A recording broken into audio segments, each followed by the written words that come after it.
Yep. Thank you all so much, Brendan. Thank you for the introduction. And yeah, somebody just made the comment I was going to make. If somebody can give me some more information on Ty's underground poker ring, I think I could turn that into an episode of True Crime Cast. So I would greatly appreciate that.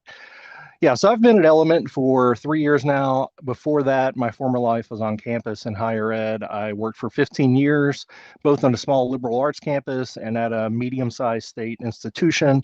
Worked in advising and some recruiting. So my higher ed life has been longer than my analyst life, but I think that helps me really in my role at Element 451 to better understand what we're looking for and what types of data points are the most important. Also, just realized I'm wearing the same shirt that I was wearing in that photo. So for whatever that's worth, that's a good time. I want to talk about how AI transforms research. I've been sitting in on these sessions, and I know so much awesome information has been shared with what AI tools can do for you. In the last session, Artist talked a lot about about using it for study. So, but I'm going to talk today about using AI for research. I'm going to do a live demo with 3 different topics, and at the end of this, I'm going to give you some take-home prompts so that you can today do some deep research in AI that can be beneficial for your position. Like I said, I know you're getting a lot of tools and a lot of good information. My goal for this session is just for you to understand how deep research sets itself apart from other pieces of agentic AI and how it can impact your job immediately with the way that you serve your students. Let's talk about how it's different, just kind of on the surface. General AI assistants, that's pretty much what most of us use this for. It's your personal assistant who knows everything that you've ever read. You just pop on there and say, hey, give me a recipe for vegetable soup. You say, hey, let me know how to help my kids with their homework. It is Common Core math, and we're graphing linear equations, and it can give you some help for that. So it's conversational, it's quick, and it has access to pretty much the entire internet, and it pulls things together really quickly that can help us. Research, on the other hand, is a bit more autonomous. You give it a prompt with some outcomes. Maybe you provide it with research questions. You can give it sources, which I'll talk about, or it can go out and find its own sources. It makes decisions about ways to go with the research. You may ask a question, and once the agent starts doing the research, it can get in there and say, well, it seems like this focus would probably be better for diving deeper into the particular question it's trying to answer. So there are multi-step tasks, and you can watch it happen if you want to, but you can go back and look and see the reasoning of the AI agent doing the research and what that is going to look like. So your output's of fully sourced reports. We've talked a lot about, especially in the last session with a study tool. I don't know that we're going to just plagiarize and throw it in there and send it to your VP if you're not a VP, or send it to your president if you are. But it is fully prepared, fully outlined, well written, and maybe most importantly, it cites its sources really well. So let's go ahead and jump into a demo. That's what I'd like to really just show what this can do and how it can impact your institution immediately. So I'm going to ask to compare institutions, ask for opportunities that I can take advantage of with a school, and I've selected kind of a random school to do this analysis for. And not only that, compare us in certain areas and let me know how we can market ourselves as being different and special and a great opportunity. So let's look at this first example. I'm not as brave as Artists. I didn't do this live. This is videoed, but it's going to help us go through it. So my question here is provide a competitive analysis of Cincinnati State versus our competitors. Include portfolio differences, pricing, marketing angles, strengths and differences, and how can Cincinnati State differentiate itself. The research is going to come back with some follow-up questions. So uh, what competitors want to follow up on, and that's all in-state and out-of-state community and technical colleges in the Midwest region. Program doesn't matter. Okay, so now it is going to start the research. Now, this is the piece that I sped up. So it's going to take several minutes for the research to actually happen, right?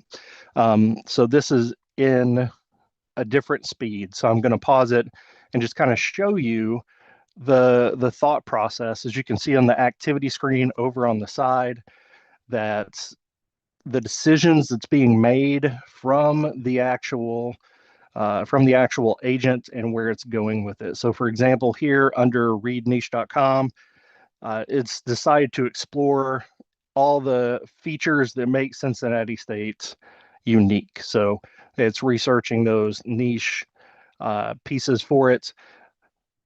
It's going to go out down and start looking at competitors. So now we see it's measuring against Sinclair enrollment.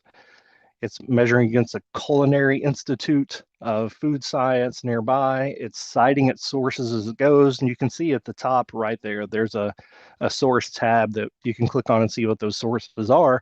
But basically, it is giving a full detailed outline, step by step, of everything that it is doing to put this report together.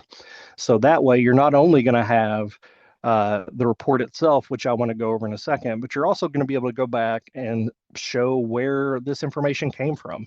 You see, it's discovering other things here. Gateway Community and Technical College. I live in Kentucky. That is just on this side of the Ohio River, and that is Kentucky. So they have doubled enrollment just this fall, and my agent has discovered that and is going to figure out how to apply that to this analysis for Cincinnati State. So now we have the report itself, and you're going to see throughout that it cites all of its sources. They are in the little grayed out boxes there, so you can click and it will take you right to the source. It's starting out with just kind of an overview, just like you would an official professional report.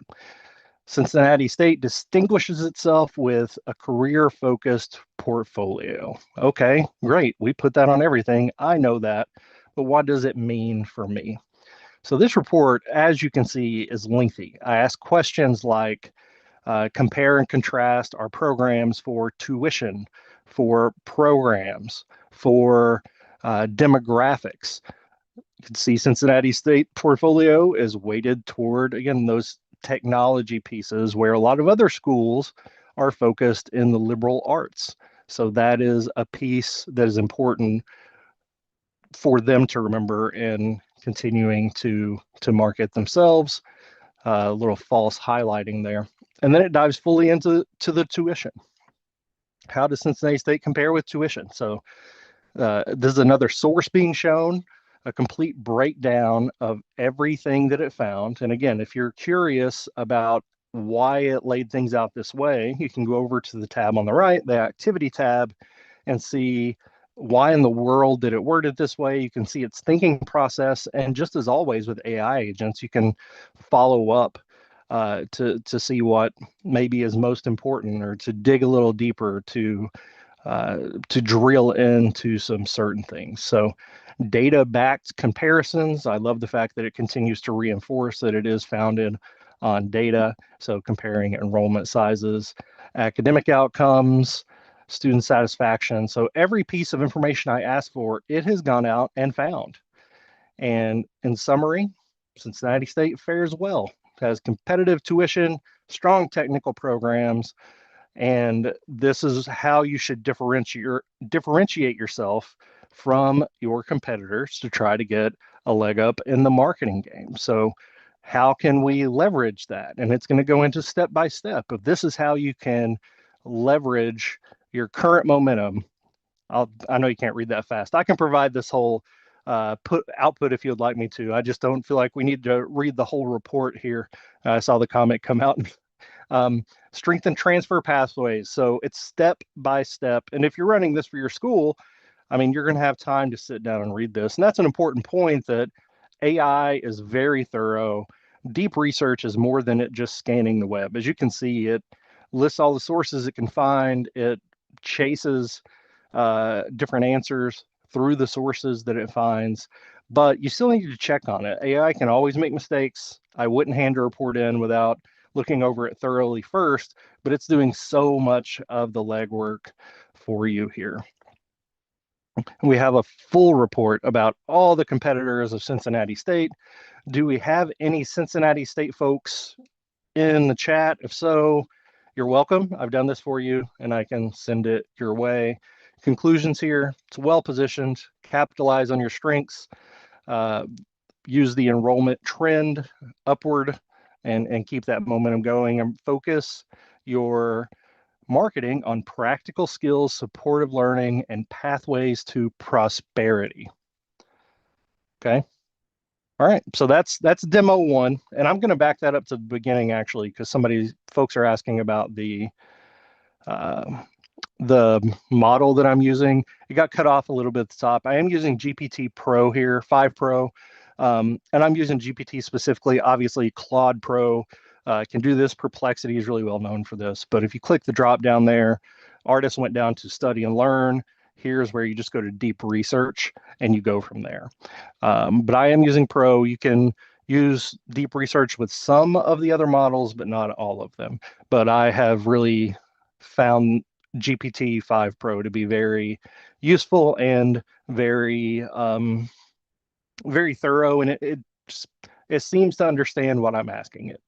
I think yesterday I heard artists talking about how prompt engineering isn't as important as it was, but it's still important. And I found in my use of AI tools here at Element 451 that there are certainly different tools that are better for certain projects, but I also just seem to mesh better with agents from certain products. So it's an interesting way to capitalize on your preferences and your skills as well. Jumping into the second demo, this is I don't even know. If you have 10 teenagers in your home, you know what I'm talking about. We're not just decoding their education trends. Surely we are.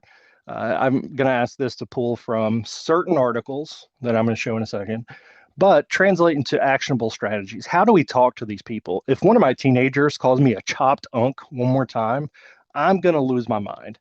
But how can I use that in my job to go ahead and create messaging that resonates with this group? So what do they value and what's happening in the research for Gen Z students in higher ed? Okay. So I'm going to go back to GPT-5 Pro and only 6-7 trends I'm aware of right now. Yeah, I'll get you there in a minute, Brendan. So I'm going to go to deep research once again, but before I hit the search button, I clicked on sources there, and you can see that you can select different sources. You can connect this to, we connect it to GitHub at Element 451, so I can actually investigate the code that is happening and have it to rewrite code for me based on research questions. It's great. But for this situation, I'm going to use Google Drive. I'm going to uncheck the web search, and I'll show you what I'm going to use in Google Drive, but this is a great opportunity to do research on perhaps it's proprietary data, perhaps it's your institution has a focus on research from specific areas, or maybe your institution just hates research from certain areas. You can collect your own materials and still use the deep research agent to do that research. So I'm going to unclick web search there. I'm going to pop over and show you what I have in Google Drive. So there's Gen Z 6-7. I've accumulated just a lot of different articles. I named them other things because I thought that would be entertaining, but this is everything you need to know about Gen Z. So you can see I've put several articles, some data sets, some PDF files in there, and this is what the deep research agent is going to use in diving into these questions. So what questions am I asking? Want to do research on Gen Z about higher ed. Help me to know how, as a marketer, I can connect with that audience. Obviously, we're going to have those follow-up questions, and I'm thankful for those because sometimes I'll forget, be like, oh yeah, I should have specified that I only want to focus on the US. I want to look at all types of, I really wish here you can see question 3 asked, I'll go back to it. Question 3 asked specifically, are you more interested in opinions from social media? Maybe I should have focused on that. That would have been interesting as well. But I didn't do that. So I'm asking it to use all data that's in the folder and look at any different influences that can happen with this group of individuals. So it's going to go ahead and start analyzing that. And just like we saw before, I'm speeding this up. And just to give you some perspective, this is deep, thorough research. So this, I think, took about 15 minutes in real time. I sped it up here so that we could have enough time to cover it here in this session. So I'm speeding it up, but you need to know that it does take about 15 to 20 minutes, depending on what sources you're giving it. Are they having to read, is it having to read PDFs? Is it doing its full research across the board? There are a lot of different things to look at there. So just like before, I'm not going to slow down enough to read all this because it is a very big report, but a breakdown of who is Gen Z, when are they born, insights from recent surveys and reports, obviously. And you can see here in this output, the sources, the little gray, is that an oval box? It says Google Drive on all of those. Now it says Google Drive, but if I go to click on one of those, it's going to show me the exact document from Google Drive that it's referencing at that particular time. So here it's referencing Gen Z 6, 7 over and over again for that particular piece of, please don't tell my kids I did that in a professional presentation. It's referencing these things over and over. So it's just going to say Google Drive, but if I click on it, hover over, I am able to see what it's using. It also used some sources to put together its own table. Now, this was not part of any of the actual articles. It took data from several different articles and put it in its own table because the agent made the decision that this would be a very helpful way to show this data. So you have that table already prepared. It continues to highlight different pieces that I asked it about. How does Gen Z feel about different types of institutions? So we see that there. How does Gen Z feel about the benefits? The cost of higher ed is obviously for this group a very it makes them cautious. I'll go from there. Competition from doing things that you just kind of want to do. So we have this full report on Gen Z, and I'm going to fast forward more to the end because it is just kind of going over the report. But here for higher ed marketers, the task is to align with them and showcase what's happening. Leverage all this to use what this report has said with answering those questions. How can this help you balance work and life? How can you do this affordably? How can this lead you to a career which will be that you'll be satisfied by, whether it's a TikTok video or a personalized email that helps them to feel seen? There are a lot of different ways to connect with this particular age group. So I have the data. I've done the research on my competitors. I've done the research on one of my audiences, so Gen Z students. And now I'm going to move on to the next piece of my research, which is going to be predicting enrollment patterns. A big topic of conversation the last 15 years or so has been the enrollment cliff. And then we had a pandemic right before that was supposed to hit. So how do those things mesh together? Honestly, I think people are still trying to figure that out. So let's use some deep research to try to figure that out. And I'm going to do a few different things here. You see, I'm going to turn off Google Drive and I'm going to go back to the web. And I'm going to ask it to do some research for me on the future of higher ed, break it down into the next 3, 5, and 10 years, focus on demographics, different regions, and I want you to give me visualizations. As always, focus on the US, all institutions, as always, they give me these, it'll give you these follow-up questions. I will say I ran this several times. A couple times it didn't come back with the follow-up questions. If it didn't, I would just give it the same prompt until it did. So we're doing our research here, examining projections, crafting citations. Okay. So notice that I said the word, or I said the phrase enrollment cliff, but I didn't type that in here. It came up with it itself.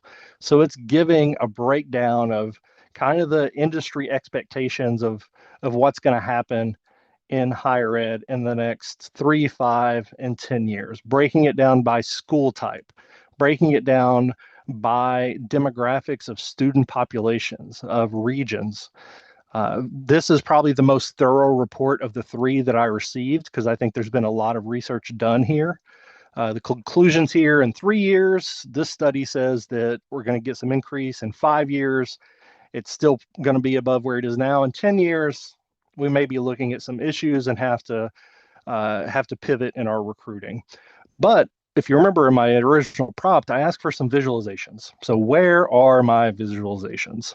So I'm going to ask it for some graphics for me to include in a report. Again, I'm speeding this part up. Doesn't take, this part only took about 5 minutes, but it is taking the data from the reports it already used and putting those in some bar charts for me that I can include in a presentation about the future of higher ed. So it's breaking it down for different time periods and demographics. And it goes on to give me more tables and data that that it used to make those visualizations, showing that it really did go back and look at data. It didn't just spit out a variety of different graphs that didn't mean anything. So it was very meaningful data. So before I go on to that slide, I've kind of given you 3 different research studies, all in the course of about 25 minutes, that you can analyze your competitors, figure out where higher ed's going in the future, and then how do I talk to these Gen Z students? Put those things together, and you've got yourself a strategic plan. Now you could take those 3 reports that I received, use those as sources for another deep research, or even an assistant GPT, and say, hey, I've got this information. Help me figure out how to create a strategic plan here to take these steps. Or just give me an outline here so I can take this to my supervisor and see what's happening for future planning. So those 3 reports not only give you 3 reports, but it gives you so much more overlap and information that you can actionably make decisions based on it. Like I said earlier, for best practices, always double check the work, validate the outputs. AI is here to support, not replace your knowledge and the knowledge of the industry. Be transparent about AI. At this point, hopefully folks aren't negative about AI assisted work. It's obviously a very powerful tool. I've heard lots of people throughout the last 2 days talk about protecting sensitive information, ethical data usage. Obviously, that certainly applies here. Take-home prompts for you if you want to screenshot this. Essentially, what we just did: analyze some competitors. You can name the competitors for your institution. Summarize emerging student trends impacting recruitment. Do that for specific audiences that you recruit for. A predictive scenario. What's if we focus on this group in particular, what does the future higher ed look like for them, and how might that change for our school if we move in that direction? So some take-home prompts for you there, hopefully that you can use. But the deep research, again, my takeaway here is deep research is very different from just an assistant GPT. It makes decisions, it pivots, and it gives actionable information that's fully backed by reputable sources that you can check. So it's kind of the total package. That's pretty much what I just said. So start small. one research task today. I saw Brendan pop back up on my screen, and he always makes me nervous with his haircut. So yeah. We actually do have a couple of questions. That's why I popped in a little bit early. So we have just a couple minutes. First one is, do you happen to know if we can connect research to if we can connect research to educational research databases, for example, can you connect it to scholarly journals like those housed in ERIC, Yeah, Eric? that's a great question. I'm not sure how to get through those logins, to get through those security measures if you have an account with particular database. Obviously, you can download things from there, put them in a secure folder, and use that. But that's a great question of what can you access. As far as I know, you can access what you saw on there, which was Google Drive, Dropbox, Box.com, GitHub repositories.